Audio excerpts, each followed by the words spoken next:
안녕하세요. 결혼한 지 1년을 겨우 채우고 이혼을 하게 된 여자입니다. 3년 동안 매일 보다시피 하며 연애한 사람인데 막상 결혼식을 하고 이혼까지는 1년밖에 걸리지 않았네요. 그 짧은 시간 동안 저에겐 참 많은 일이 있었는데요. 도대체 어떤 일들이 이혼까지 몰고 가게 되었는지 기가 막힌 사연 함께 해주실래요? 남편과는 소개팅으로 만난 사이였어요.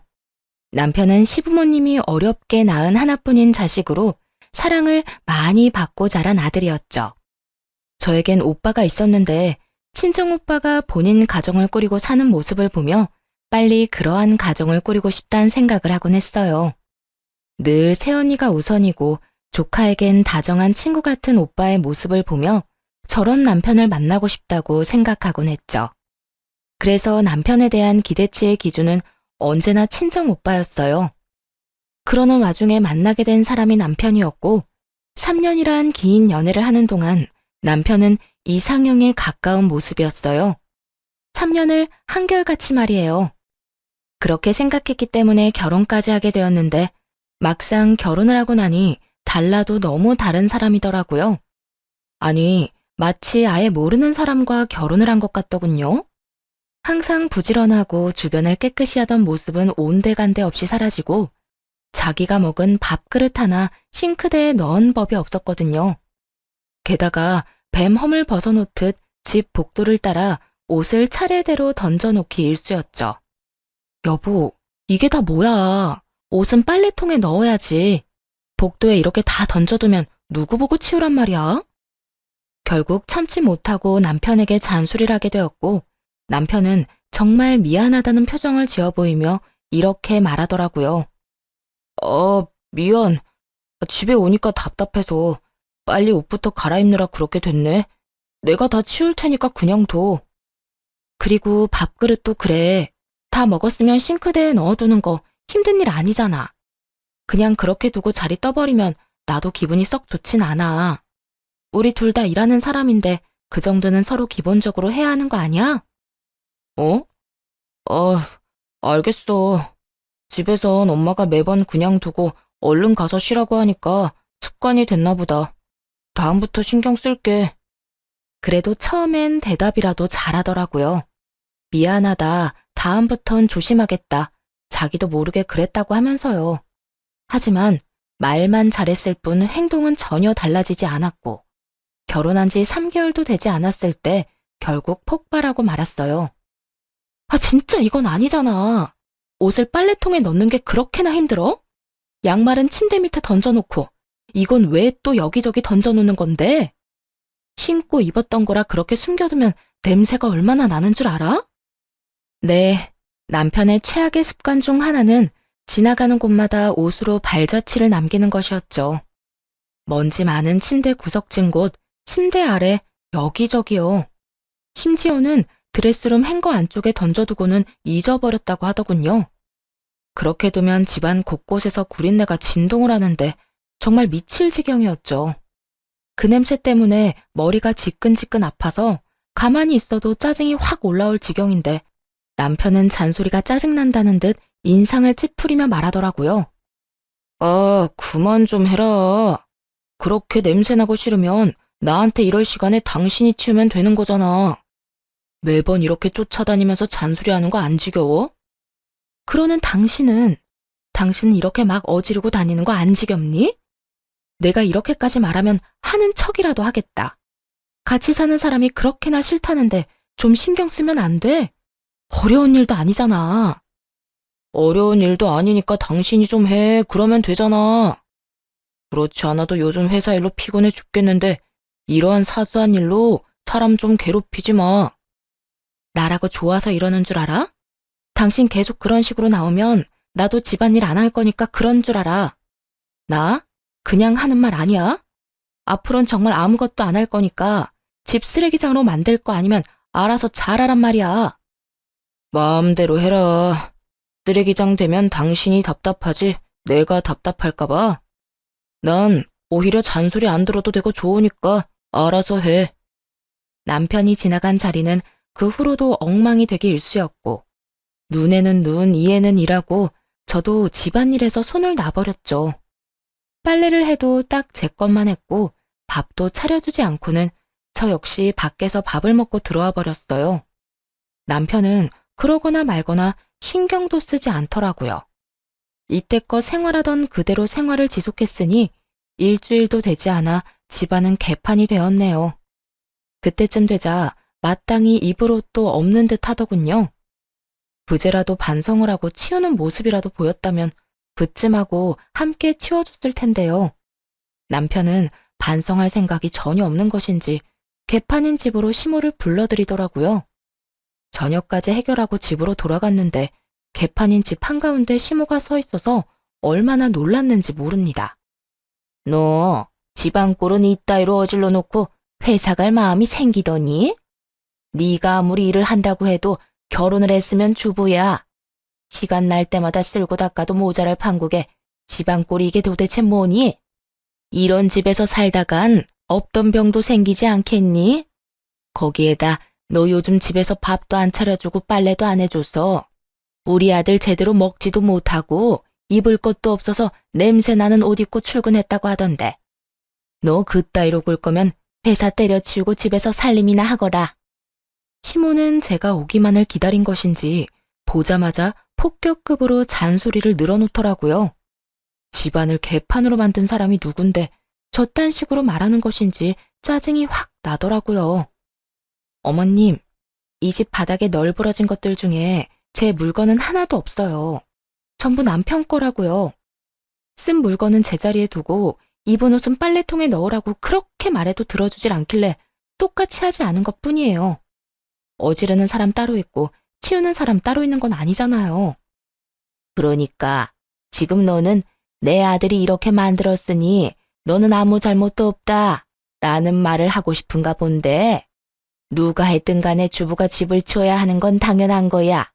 그러니까 잔말 말고 얼른 집이나 치워. 제가 집에서 노는 사람도 아니고 어머님도 말씀하셨다시피 저도 회사에 다니고 있어요. 그런데 왜 집안일은 저만 해야 하나요? 그게 왜 당연한 건가요? 절대 그렇게 살고 싶진 않네요. 힘들게 일하고 들어와서 남편 뒤만 졸졸 쫓아다니면서 치우고 먹이는 짓 하고 싶지 않다고요. 그러면 어쩌자는 거니? 이대로 돼지우리 같은 집에서 살겠다. 이 뜻이야? 전 분명 남편한테 말했어요. 생활 습관 고치지 않는 이상 저도 집안일은 하지 않겠다고요. 큰 거 바라는 거 아니잖아요. 자기가 먹은 그릇 정도는 스스로 정리하고 밖에서 입은 옷은 빨래통에 담고 머물렀던 자리는 깨끗이 정리정돈하는 게 그렇게 어려운 건가요? 너 진짜 웃긴다. 그 잡일이나 하라고 우리 아들 장가 보낸 줄 아니? 우리 집에서도 그런 걸 시켜본 적이 없는데 네가 뭔데 우리 아들한테 그까짓 일들을 시켜? 제 기준에선 경악스럽기 그지없는 말을 당당하게도 하는 시모를 보고 있는데 왜 남편 놈의 생활 습관이 졌다고가 되었는지 알 것 같았어요. 시모는 우리 아들, 귀한 아들을 번갈아 말하면서 남편이 시댁에서 얼마나 고귀한 존재인지 강조해 대더라고요. 어머님, 저도 저희 집에선 하나뿐인 귀한 딸이에요. 저희 부모님도 이까지 집안일이나 뼈 빠지게 하라고 저 시집 보낸 거 아니라고요. 시모는 이 말이 끝나기가 무섭게 콧방귀를 끼며 이렇게 말하더라고요. 귀한 딸? 고작 딸이 귀해봤자 아들보다 귀하겠니? 더는 긴 말하지 말고 얼른 청소하고 밥이나 차려와. 어느 정도 예상은 했지만 시모는 역시나 말이 통하는 사람이 아니더라고요. 막무가내로 자신의 가치관을 주입하는 것도 모자라 마치 전용 도움이라도 부려먹는 듯한 행동이더라고요. 그 순간 이런 생각이 들더군요. 여기서 밀리면 한평생 남편 뒤치다꺼리만 하며 살아야 한다고 말이에요. 그래서 시모와 남편에게 좀 더 강하게 나가기로 했죠. 제가 왜요? 전 하기 싫어요. 이 돼지우리가 정 보기 싫으면 어머님이 치우세요. 밥도 배고픈 사람이 알아서 챙겨 먹고요. 전 밖에서 든든하게 먹고 와서 생각이 전혀 없거든요. 자신이 불호령을 내리면 제가 벌벌 떨며 고분고분하게 굴 거라 생각한 모양이었나 봐요. 기죽은 기색 하나 없이 말하는 제 모습에 당황하는 걸 보면요. 이해 좀 보게. 너 지금 나한테 너희 집 청소나 하고 밥이나 해라. 이 뜻이니? 당신 제정신이야? 우리 엄마가 하라고 하면 할 것이지. 뭐? 엄마 보고 다 하라고. 당신 지금 우리 엄마 무시해? 우리 엄마가 우스워? 그렇지 않고서야 어떻게 하늘 같은 시어머니한테 이딴 식으로 굴 수가 있어. 당신이야말로 나 무시해서 이렇게까지 몰고 온 거 아니야? 난 그저 당신이 어지른 집, 당신 손으로 치우라고 한 것밖에 없어. 그런데 당신은 그것조차도 하기 귀찮아서 당신 엄마 부른 거잖아. 내 기 좀 죽여서 앞으로 편하게 살아보려고 말이야. 날 얼마나 무시하고 우습게 여겼으면 그딴 잔머리를 쓸 수가 있어? 뭐? 지금 잔머리라고 했어? 잔머리라고 했어. 하여튼 난 여기서 손가락 하나 까딱할 생각 없으니까 당신이 알아서 해결해. 어머님도 계시고 분위기도 이러니까 난 오늘 나가서 잘게. 어머님, 아끼시는 아들이랑 오늘 하루 좋은 시간 보내세요. 두 사람은 노발대발 화를 냈지만 다 무시한 채 집을 나와버렸네요. 집에 같이 있어봤자 밤새도록 싸울 것이 훤히 보였고 그렇게 의미 없는 싸움을 굳이 계속할 필요는 없었으니까요. 남편과 시모는 2시간가량 쉬지 않고 전화와 문자를 해댔어요. 그마저도 무음으로 해버렸고 호텔을 잡아 아주 푹 자고 회사에 출근했죠. 깨끗한 곳에서 손 하나 까딱하지 않고 쉬니 고작 몇 시간인데도 얼마나 좋았는지 모릅니다. 그렇게 다음 날이 되어 퇴근하고 집으로 돌아가니 집은 깨끗하게 청소가 되어 있었고 시모는 시댁으로 돌아갔는지 없더라고요. 잘한다. 유부녀가 외박이나 하고.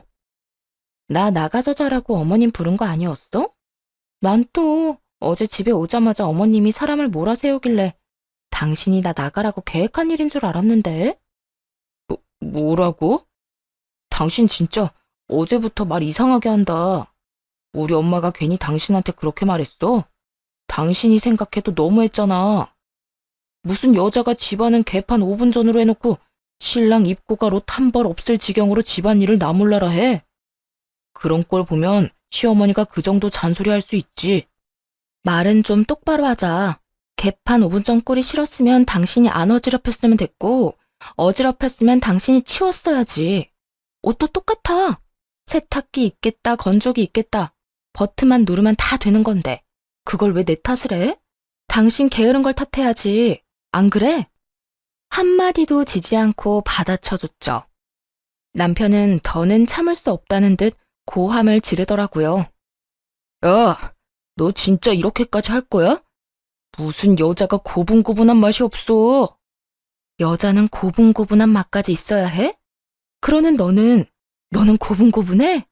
그리고 어디서 고함을 질러? 나는 고함 지를 줄 몰라서 안 지르는 줄 알아? 그 말을 듣고는 참지 않고 고함을 질러버리자 남편은 더 이상 말도 섞기 싫다는 듯 작은 방으로 들어가더라고요. 그 후 약속이라도 한 듯 말수가 줄었고 꼭 필요한 것이 아니면 대화는커녕 같은 자리에 있는 일도 없었네요. 그리고 여태껏 그렇게 잔소리를 해도 깨끗해지지 않던 집은 한바탕 소동이 일어나고 나서야 깨끗함을 유지하게 되었죠. 그만큼 남편이 집에서 지내는 시간이 적다는 뜻이기도 했고요. 사이가 나빠진 이후로 남편은 잠만 집에 와서 자기 시작하더라고요. 어떤 날은 제가 잠들기 전까지 들어오지 않는 날도 있었죠. 그렇게 별거 아닌 기분으로 지내던 어느 날, 남편의 전화를 대신 받는 일이 있었어요. 이중주차되어 있는 차를 좀 빼달라는 전화였죠. 그때 남편은 전날 먹은 술이 깨지 않아 시체처럼 자고 있었거든요. 하는 수 없이 차키를 찾기 위해 남편의 가방을 살펴보게 되었고 가방 속에서 비뇨기과 약을 보게 되었어요. 아무래도 이상하더라고요. 문제가 있다면야 방문할 수도 있다지만 또 다른 이유가 있을 거란 예감이 들었거든요. 그래서 차를 빼주는 김에 남편 차의 블랙박스를 살펴봤어요. 그리고 상상을 훌쩍 뛰어넘는 사실을 알게 되었죠. 저도 아는 친한 친구와 통화를 많이 했더라고요. 그리고 통화 내용에서 모든 것을 알게 되었네요. 바로 남편이 비뇨기과 방문했던 사실과 그 이유에 대해서 말입니다. 그래, 하준아. 나 지금 수술하고 나왔다. 와, 진짜 수술을 했어? 너도 참 대단하다. 수술까지 해서 바람 피우려는 너의 의지 존경한다, 존경해. 그런데 너 그러다 재수 씨한테 들키면 어쩌려고 그래? 내가 말하지 않으면 어떻게 알아? 날 데리고 병원에 가자고 할 것도 아니고 절대 몰라. 그래, 네가 알아서 하겠지 뭐. 그래서 또 언제 가려고? 다음 주쯤? 이번 주는 따로 봐야 할 사람이 좀 있어. 누구? 설마 저번에 말했던 비뇨기과 간호사? 그래, 그 간호사. 아니, 나 처음 상담받으러 갔을 때부터 연락이 오기 시작하더니 어제부턴 아예 노골적으로 커피 한 잔 사달라고 하더라니까. 나 유부남인 거 다 알면서 말이야. 내가 그만큼 마음에 들었단 뜻 아니겠어? 야, 너가 술집 아가씨 만나는 건 그러려니 했다마는 한 여자만 만나는 건 진짜 아닌 거 알지? 너 그거 외도야, 외도. 결혼한 지 얼마나 됐다고 벌써 딴 여자를 만나려고 그래? 나라고 이러고 싶어서 이러겠냐? 집에만 들어가면 내가 숨이 막혀. 빈 그릇 치워라, 옷은 빨래통 담아라, 물건 정리해라. 쫓아다니면서 잔소리하는데, 진짜 이딴 결혼 물을 수만 있으면 무르고 싶다니까. 이런 와중에 담비처럼 다른 여자가 다가왔는데 너 같으면 딱 잘라 거부할 수 있겠냐? 그것도 간호사인데. 에휴, 난 모르겠다. 네가 알아서 잘하겠지. 하여튼 걸리지만 마라. 걸리면 너 진짜 무사히 이혼 못해. 걱정하지 말라니까. 절대 안 걸려, 절대. 혹시나 다른 데서 애 생길까봐 정관 수술까지 했는데 들키겠어? 절대 안 들키니까 걱정 안 해도 돼. 남편은 총각 때부터 술집에 다닌 것도 모자라 결혼하고 난 후에도 계속 그래왔었나 보더라고요. 이젠 병원 간호사와 눈이 맞아 아예 외도를 저지르고 있었고요. 거기에다 정관 수술이라니 정말 기가 찼습니다. 손 귀한 집이라며 시모는 하루가 멀다 하고 아이를 낳으라 난리였는데 그 와중에 바람 피우려고 그딴 수술을 했다니 참 대단한 사람이다 싶었네요. 지 놀자고 대를 끊어먹는 자손이라니 대단할 수밖에요. 워낙 남편과 시댁에 대한 실망이 커서 그런지 이 사실을 다 알고 난 후에도 충격은 그다지 크지도 않았어요. 그저 예상치도 못했던 내용에 황당하고 기가 찼죠. 그리고 곧바로 상간녀에 대해 조사해보기 시작했어요. 알아보니 상간녀에겐 남자가 한둘이 아니더라고요. 병원에 오는 손님 중 행색이 부유하다 싶은 남자들만 골라 접근해 사치를 즐기던 꽃뱀 같은 여자였어요. 그중 하나가 남편이었고요. 시기를 생각해보면 남편과 만나기 시작한 것은 그리 긴 시간이 아니었는데 이미 남편은 상간녀에게 간이고 쓸개고 다 빼줄 기세로 돈을 쏟아붓고 있었더라고요. 시댁이 사는 편이었으니 마르지 않는 샘물에서 마구 퍼다주는 상황이었죠. 오빠, 나한테 이렇게 많이 사줘도 돼? 집에서 뭐라고 안 해? 이렇게 많이 쓰다 와이프한테 들키면 어떡해. 다행히 집사람 집도 꽤 사는 편이라 돈 가지고는 간섭 안 해. 우리 생활비 빼곤 돈 관리도 따로 하거든. 심지어 적금도 따로 들어. 아마 내 월급이 얼만지 내가 어디에 어떻게 돈을 쓰는지 관심도 없을걸? 그렇구나. 난 그것도 모르고 혹시나 하고 기대했네. 기대? 걱정한 거 아니고? 그래, 기대. 난 내심 우리 사이를 들켰으면 하는 마음도 있거든. 그냥 확 들켜서 오빠 이혼하고 나한테 왔으면 좋겠어. 뭐라고? 그게 진심이야? 그럼 진심이지. 나도 이제 결혼 생각해야 하는 나이고 다른 사람 만나 결혼하는 거보다 오빠랑 결혼하면 좋겠다는 생각도 해. 오빠는? 오빠는 나랑 결혼 같은 거 생각해 본 적 없어? 나야 당연히 결혼 생각도 했지. 내가 말했잖아. 내 와이프 성격 파탄자라고 말이야. 성격만 더러운 줄 알아? 집에서 청소도 안 하고 밥도 안 차리고 심지어 빨래도 안 해. 이건 뭐 와이프를 데리고 사는 건지 모시고 사는 건지 모르겠다니까. 그건 아니지. 나 같으면 오빠 같은 남자랑 살면 뭐든 다 해주겠다. 삼시세끼 12첩 밥상을 차려줘도 안 힘들 것 같구먼. 그 여자는 배가 불렀네 불렀어. 그러니까 내가 진짜 눈이 삐었었지. 너 같은 여자를 두고 왜 그런 여자를 만나서 이 맘고생을 하는지 모르겠다니까. 하여튼 하는 꼴 보아하니 조만간 이혼 이야기 나올 것 같으니까 조금만 더 기다려줘. 와이프 입에서 이혼 이야기 안 나오면 나라도 할 테니까. 나 이혼하면 우리 결혼하자. 알겠지? 응, 오빠. 나 기다릴 수 있어. 사랑해. 흥신소에서 전해준 녹음 파일을 듣고 있는데 제가 하고 싶은 말을 고스란히 남편 놈이 하고 있더라고요. 왜 집안이 이런 꼴이 되었는지에 대한 설명은 하나도 없고 오로지 제 마누라 욕하기 바쁜 남편의 목소리를 들으며 어이가 없어 아무 말도 나오지 않았네요. 두 사람은 들뜬 목소리로 꼴값스러운 대화를 이어가더니 결국 결혼을 약속하더군요. 저만 빠지면 행복해질 수 있다고 확신하는 두 사람의 말을 듣고 원하던 대로 이혼을 해주기로 결심했죠. 다만 그냥 이혼해주는 것으로는 속이 풀릴 것 같지 않아 어떻게 되돌려줄까 고민하던 찰나에 시모가 짐까지 싸서 들어오더라고요. 무슨 일이세요? 그 짐은 또 뭐고요? 보면 모르니? 내 짐이잖아. 한동안 여기서 지낼 예정이니 그런 줄 알고 작은 방부터 청소 좀 해. 허락한 적도 없는데 시모는 태연하다는 듯 집으로 밀고 들어와서는 소파에 앉기가 무섭게 청소부터 시키더군요. 남편 놈도 내쫓고 싶은 심정이 굴뚝 같은데 시모까지 밀고 들어오다니 속이 부글부글 끓어오르기 시작했어요. 전 어머님이랑 같이 지내는 것에 동의한 적이 없는데요. 내 아들 집에 내가 와서 지내겠다는데 네 동의 따위가 필요하다고 생각하니? 네가 이 따위로 구니까 내가 짐을 싸들고 온 거야. 내 앞에서도 이렇게 싹 수 없이 구는데 내 아들한텐 오죽하겠어? 난 내 아들이 쓰레기장 같은 데서 지내면서 밥도 한 끼 못 얻어먹고 사는 꼴 더는 못 본다. 내가 옆에서 너 하는 짓거리 지켜보면서 살림하는 것도 좀 알려주고 그 성격도 다 뜯어 고쳐줄 거야. 아참, 너 임신하는 것까진 보고 갈 거니 그런 줄 알고 있거라.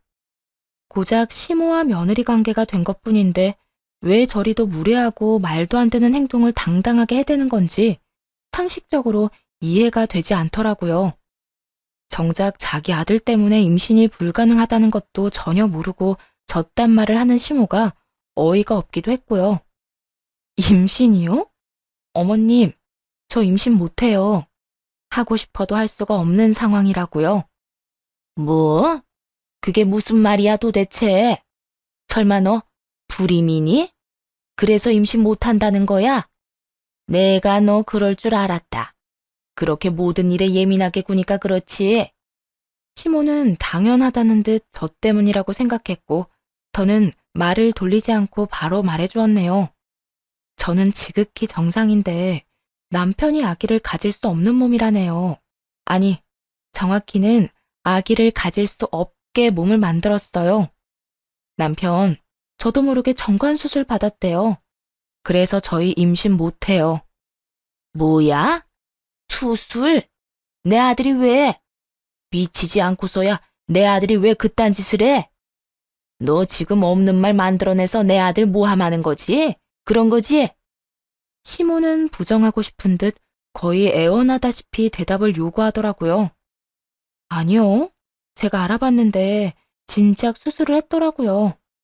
그러니까 왜? 내 아들이 도대체 왜 그런 짓을 했단 말이야? 바람 피우려고요. 알고 보니까 이미 바람을 피우고 있던데요. 그것뿐인 줄 아세요? 없어도 들락날락하고 있었어요. 이 여자 저 여자 만나긴 해야 하는데 덜컥 임신이라도 할까봐 걱정한 모양이더라고요. 뭐라고? 바람을 폈단 말이니? 거기에다 뭐? 네, 어머님도 기가 막히시죠? 저도 기가 막히더라고요. 아무리 여자가 좋아도 그렇지 외도에 업소에 아주 바쁘게도 살았더라고요. 지금 만나는 여자는 글쎄 비뇨기과에서 만났다네요.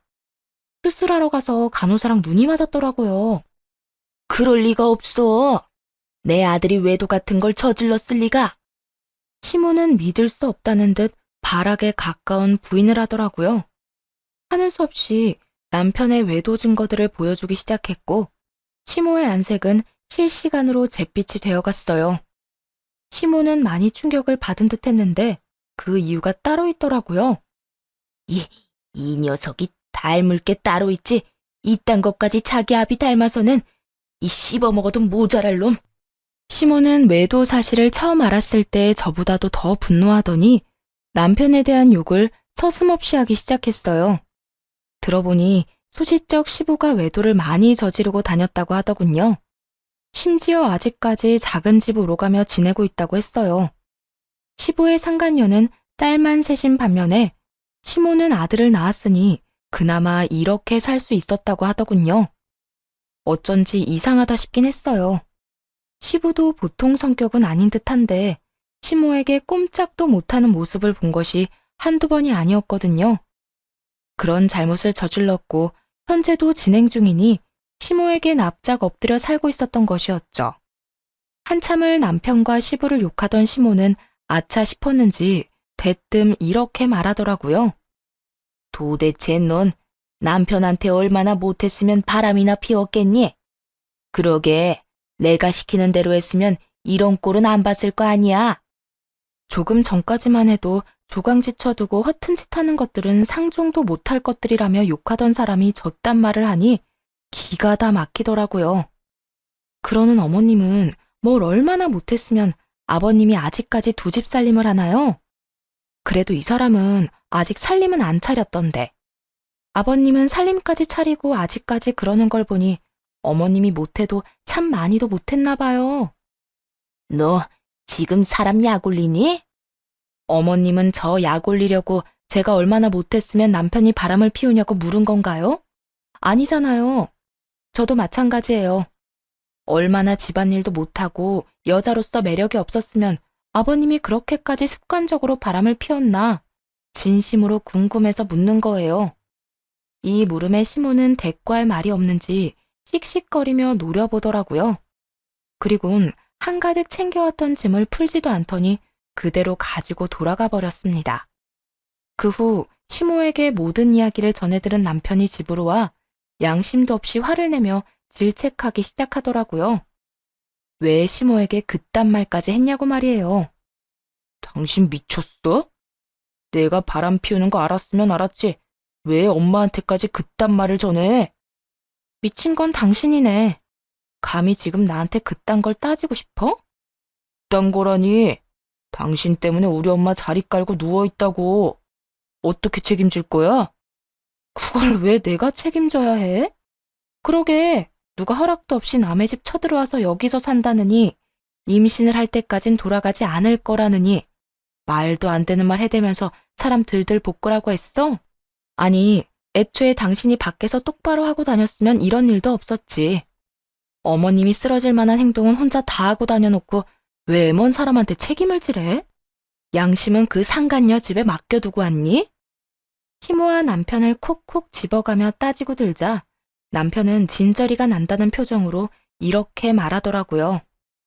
당신이 이러니까 내가 돈 주고 그런 데나 다니고 바람이나 피우고 돌아다닌 거야.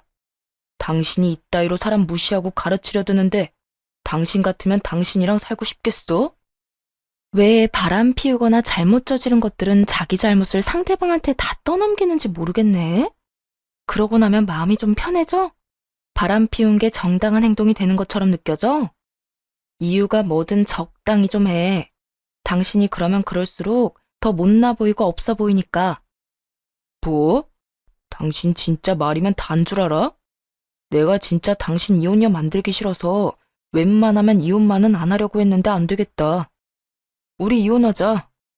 난 더는 이딴 무시당하면서 살고 싶지 않다.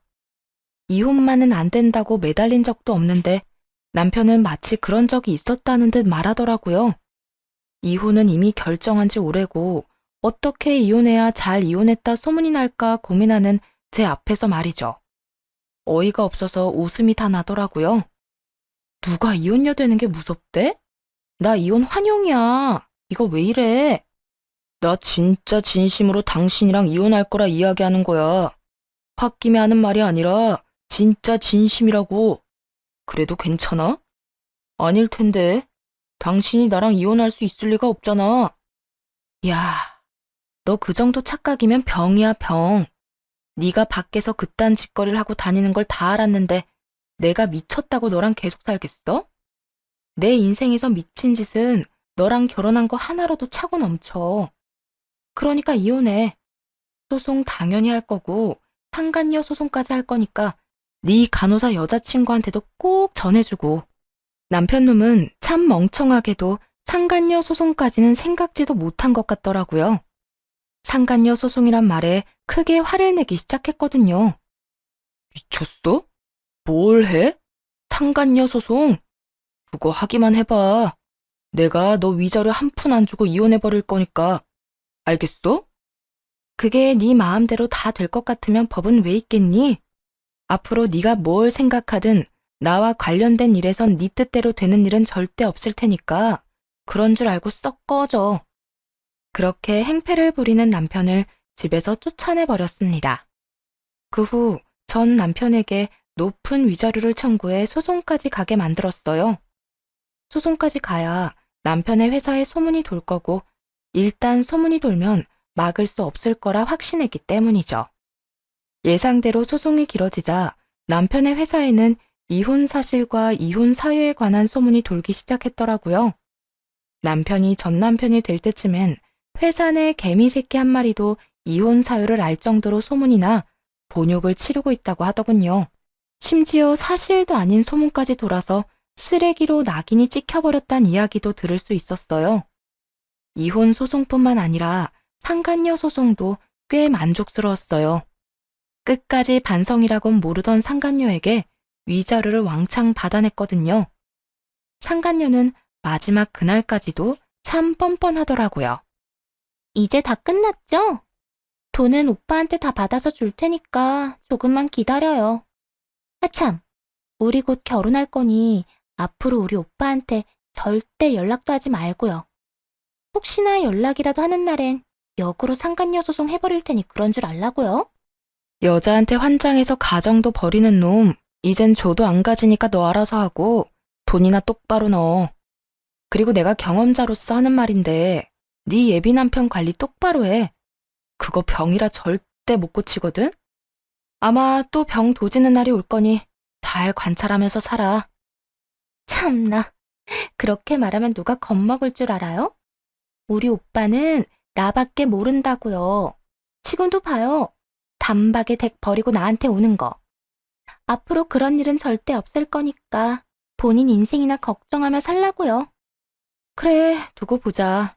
그 핏줄이 과연 여기에서 멈출 수 있을지 말이야. 그 핏줄이라니, 그게 무슨 말이에요? 그것까지 내가 말해줄 의무가 있어?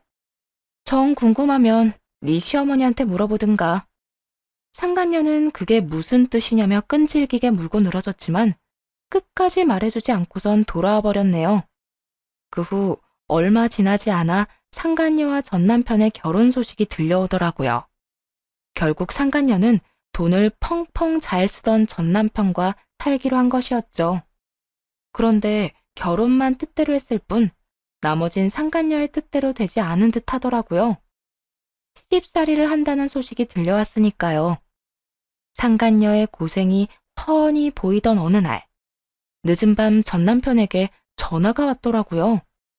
전 남편인 줄 알았다면 받지 않았을 텐데 모르는 번호로 오기도 했고 잠결에 전화를 받았죠. 나야, 자고 있었어? 지금 시간이 몇 시인데 이 시간에 당연히 자고 있지. 할 말 있으면 빨리 하고 끊어. 나 요즘 너무 힘들어, 여보. 당신이랑 살 때는 우리 엄마가 지나치다고 생각한 적은 없었는데 요즘에 우리 엄마는 내가 생각해도 너무 이상해. 하루가 멀다고 집사람 괴롭히면서 시집살이 시키는 건 기본이고 집사람 병원까지 찾아가서 진상 부리고 난리가 났다고. 어디가 아프셨겠지. 그래서 다른 병원 갈 바엔 며느리 있는 병원 가서 매출이라도 올려주자 싶으셨나 보지. 아니, 도대체 비뇨기과에 엄마가 받을 치료가 뭐가 있어? 그냥 집사람 곤란하게 하려고 그런 거지. 그 덕에 우리 집사람 병원에서도 나오고 하루 종일 집에서 엄마한테 괴롭힘 당하다 보니까 이젠 나를 들들 볶아대기 시작하는데 미칠 지경이라고. 거기에다 우리 엄마 나 정관 수술한 거 뻔히 알면서 임신 빨리 하라고 닥달까지 한다고. 도대체 왜 그러는 거야? 전 남편은 미친 것이 확실한지 전 시모가 진상을 부리는 이유에 대해 진지하게 물어오더라고요. 그걸 왜 나한테 물어? 난 진짜 이해가 안 돼서 묻는 건데 이 시간에 나한테 하소연하고 싶어서 전화한 거야? 아니면 정말 네 엄마가 왜 그러는지 궁금해서 전화한 거야? 이유가 뭐가 됐든 간에 나한테 전화해서 이러는 건 아니지. 너랑 나랑 이혼한 거 몰라? 거기에다 넌 그 상간녀랑 결혼까지 했고 말이야. 너랑 이혼할 때 그 상간녀가 그러더라. 너랑 연락하다가 걸리면 나한테 상간녀 소송한다고. 나 상간녀 소송 걸리면 네가 변호사 비용이라도 줄 거야? 난 그냥 너무 답답하니까 네가 생각나서 그래서 연락해 본 것뿐이야. 엄마는 분명 내가 정관 수술한 것도 알 건데 집사람한테 임신 타령하는 것도 이해가 안 되고 분가시켜줄 능력이 되는데도 굳이 시집살이 시키면서 우리 괴롭히는 것도 너무 힘들고 답답해서. 아버님이 여자 때문에 그 고생을 시켰고 지금도 그러고 있는데 너 같으면 아들이 상간녀랑 붙어 사는 꼴이 예쁘게 보이겠어? 생각이 있는 거야, 없는 거야? 그리고 너 아직도 정관 수술한 거 원래대로 안 돌려놨니? 이제 새로운 마누라도 얻었겠다. 임신 걱정할 필요도 없지 않니? 그게 그럴 만한 이유가 있어. 전 남편은 말끝을 흐리며 두루뭉술한 말로 대답을 대신하더라고요. 설마 벌써 다른 여자를 만나고 다니는 것인가 생각하던 그 순간 수화기 너머로 앙칼진 여자의 목소리가 들려왔어요. 오빠, 전화 그만하고 한잔해. 나 앉혀놓고 자꾸 다른 여자랑 전화할 거야? 아, 좀 가만히 있어봐. 통화 마무리만 하고. 설마가 사람 잡는다더니 남편은 재혼한 지 얼마 되지도 않았는데 또 업소를 다니고 있는 모양이었어요. 피는 물보다 진하다더니 어떻게 닮아도 저런 짓까지 닮았나 싶었어요. 아, 또 업소 다니나 보네? 어? 그게 스트레스를 너무 많이 받아서 기분 전환 겸 왔어. 뭐 이제 당신이 내 마누라도 아닌데 왜? 뭐? 또 바른 말만 쏙쏙 골라야 되면서 닭다리라도 하려고? 바른 말이었단 걸 안다니 놀랍긴 하네. 그런데 말이야, 난 이제 네 인생에 훈수 두고 싶지도 않아. 막말로 뭐 하고 어떻게 사는지 난 별로 궁금하지도 않거든. 그냥 그러고 살아. 이 여자 저 여자 하고 살다 보면 너한테 꼭 맞는 그런 여자 만나는 날이 있겠지. 그날이 올 때까지 돈은 돈대로 쓰고 인생은 인생대로 낭비하면서 잘 살아. 넌 무슨 말을 그렇게 해? 이럴 땐 그냥 많이 힘들었겠다. 좋은 날이 있을 거다 힘내라. 이런 말 좀 해주면 안 돼? 하긴 네가 이런 여자니까 내가 너랑 이혼까지 했겠지. 그래, 나 이런 여자니까 다신 나한테 연락도 하지 마. 피차 좋은 감정이 남은 것도 아닌데 굳이 목소리 듣고 살아서 뭐해? 그러면 얼른 끊고 하던 일이나 계속해. 그렇게 여자에 미쳐버린 전 남편의 전화를 끊어버리고 조금의 고민도 없이 시모에게 전화를 걸었어요. 네가 이 시간에 무슨 일이냐? 그러게요. 저도 다신 통화할 일 없을 거라 생각했는데 살다 보니까 이런 날이 다 오네요. 특히나 이런 이유로 전화하게 될 줄은 전혀 예상하지 못하긴 했어요. 무슨 소론이 이렇게나 길어? 얼른 할 말이나 하거라. 그게 아범이 방금 저한테 전화가 왔더라고요. 뭐 이런저런 하소연하려고 한 전화인 것 같던데 이게 중요한 게 아니고요. 글쎄, 아범이 지금 어디 있는 줄 아세요? 어디에 있길래 이 호들갑인 거야? 지금 또 업소인가 보더라고요. 옆에서 오빠, 오빠 하는 소리가 끊기지 않고 들리던데요. 며느리 데리고 얼른 가보세요. 이참에 현장 급습해서 그 버릇 단단히 고쳐놔야 하지 않겠어요? 뭐야? 너 거짓말 아니지? 제가 이런 걸로 거짓말해서 뭐 하겠어요? 얼른 가보기나 하세요. 그 인간 자주 다니던 곳 아니까 문자로 주소랑 보내드릴게요. 전화를 끊자마자 전 시모에게 주소를 보냈고 시모와 상간녀가 전 남편을 찾아가 한바탕 난리가 났었다는 소문을 들을 수 있었습니다. 그 후 전 남편은 상간녀에게 이혼을 당한 것도 모자라 시모에게도 쫓겨났다고 하더라고요. 외도의 외자만 들어도 지긋지긋했던 시모가 결국엔 하나뿐인 아들마저 내쳤던 것이죠. 전 남편은 2번의 이혼이 회사에 소문이 나 결국 회사를 그만두게 되었고 상간녀는 평생 직장이 될 것이라 믿었던 병원에서 전 시모 때문에 쫓겨나 버렸으니 둘 다 앞으로의 날이 참 고단하겠다는 생각이 드네요. 그렇게 더는 그 집 식구들의 소식은 들을 일이 없을 거라 생각했는데 3개월쯤 지났을 때 폐인꼴을 한 전 남편이 회사 앞으로 찾아왔더라고요. 남들은 퇴근할 시간에 술 냄새가 풍겨오는 걸 보니 인생 막장을 달리고 있다는 것을 굳이 묻지 않아도 알 것 같더라고요. 넌 내가 지겹지도 않니? 하소연한다고 전화하고 고민 상담하고 싶다고 전화하고 이번엔 또 무슨 일로 찾아왔는데?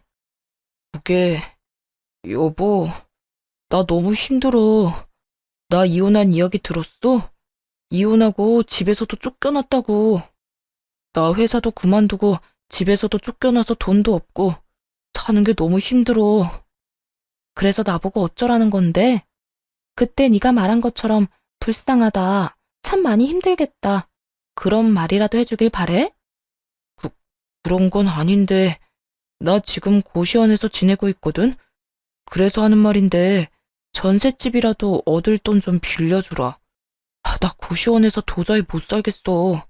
그렇다고 월세집 얻기엔 월세를 감당하지 못할 것 같고. 당신 위자료 받은 거 많잖아. 그거 좀 빌려줘. 내가 취업만 하면 대출 받아서 바로 갚을게. 응? 돈을 맡겨놨다고 생각하는 것인지 참 당당하게도 돈을 요구하더라고요. 지금 돈을 빌려주면 다신 찾아오지 않겠다는 말까지 하고 말이에요. 당연히 싫다고 했고 전 남편은 바로 태세를 전환하며 화를 내기 시작했어요. 너 진짜 내가 이런 말까진 안 하려고 했는데 내가 이 꼴이 된 게 누구 때문인데? 네가 그날 우리 엄마한테 연락하지만 않았어도 이런 일은 없었잖아. 네가 그렇게 다 일러바치는 바람에 나 이혼까지 당하고 집에서도 쫓겨난 거라고. 그러니까 네가 책임져. 책임지라고. 나 이대로는 절대 못 가. 돈을 빌려주던가. 그게 싫으면 나 당신 집 가서 같이 살 거야. 알겠어? 너 진짜 미쳤구나. 네가 뭔데 우리 집에 와서 살아. 헛소리 작작하고 얼른 꺼져. 지금 당장 사라지지 않으면 경찰에 신고할 거야. 경찰? 그래, 부를 수 있으면 불러. 어차피 고시원에서 사는 것도 힘들었는데 깜빵 가서 살면 되겠네. 거기선 월세도 안 들고 좋겠어. 역시 미친놈은 미친놈이더라고요. 말도 전혀 통하지 않았고 모든 잘못을 남에게 전가하기 바쁜 못나디 못난 미친놈 말이죠. 전 남편은 제가 절대로 신고까진 못할 거라 확신하는 듯 비아냥대고 있었고 그래서 보란듯이 바로 경찰에 신고해버렸어요. 그랬더니 신고를 하자마자 도망치기 바쁘더군요. 꽁지 빠지게 도망가는 꼴을 보니 속이 다 후련하더군요.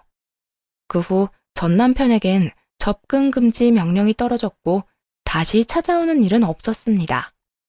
건너 들리는 이야기엔 아직도 정신 못 차리고는 있는 돈 없는 돈 다 끌어모아 업소를 다니며 폐인처럼 산다고 했고 전 시모는 화병으로 몸져 누웠다고 하더군요. 그렇게 우리의 악연은 마무리되었고 비교적 결혼 유지 기간이 짧았던 걸 위안으로 삼으며 잘 지내고 있습니다. 결혼 생활을 더욱 길게 끌고 갔다면 모르긴 몰라도 마음의 병을 얻어 지금 같은 생활은 하지 못했을 거니까요. 그 짧은 결혼 생활에서도 불면증으로 고생하긴 했지만 이혼을 하고 난 후 많이 호전된 상태예요. 환경이 바뀌기도 했고 여러 운동을 하며 몸도 힘들게 하고 머리도 비우니 이제는 수면제도 차츰 줄여가고 있어요. 아무래도 이혼 사유가 외도이다 보니 재혼 생각은 전혀 없지만 가끔 연애는 하고 싶기는 한데요. 요즘 운동하는 곳에서 자꾸만 음료수를 건네주는 남자가 생겼어요. 이거 관심의 표현 맞겠죠? 일단 지켜는 보는 중인데 잘 지켜보고 괜찮은 사람인 것 같으면 밥이나 한 끼 먹어볼까 싶긴 하네요. 이혼을 했다고 해도 평생 혼자 외롭게 늙어 죽고 싶진 않거든요. 죄 지은 것도 아닌데 한 번뿐인 인생 제대로 즐기다 가보려고요. 이렇게 제 이야기는 끝이 났습니다. 매일 출퇴근 시간에 즐겨 듣던 사연 열차에 제 사연을 보내겠다고 마음먹고 난 뒤에도 여러 이유로 고민이 많았던 것 같아요. 이혼 이야기를 이렇게까지 자세히 누군가에게 설명한 적도 없었을 뿐더러 굳이 결혼이라는 결정이 틀렸었단 걸 말하고 싶지도 않았던 것 같고요.